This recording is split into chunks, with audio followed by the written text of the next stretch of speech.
Il est dans un état d'esprit, en tout cas un souci de s'expliquer au mieux sur les faits qui lui sont reprochés, un effort de vérité qu'il doit à ses enfants et à la famille de la victime. Voilà, il aborde ce procès dans cet état d'esprit. C'est toujours difficile à l'accusé d'expliquer la mécanique du féminicide. Il y a la perte de l'être, de l'autre, qui prenait une forme de concrétisation par un déménagement qui s'annonçait. Il y a la perte des enfants, il y a tout un tas de processus avec chez lui en plus une peur de l'abandon vu son histoire personnelle, abandonné très tôt par son père.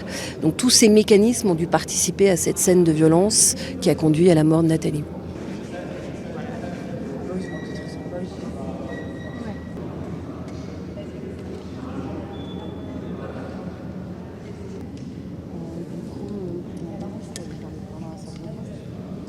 En fait, au moment où le juge des libertés et de la détention doit décider.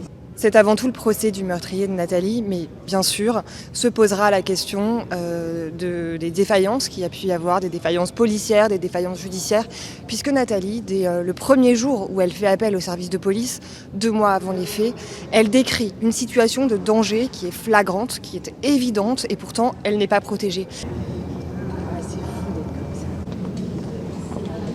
Les enfants vont au mieux qu'ils peuvent. Ils sont des enfants en souffrance, traumatisés. Pour 3 d'entre eux, témoins des faits.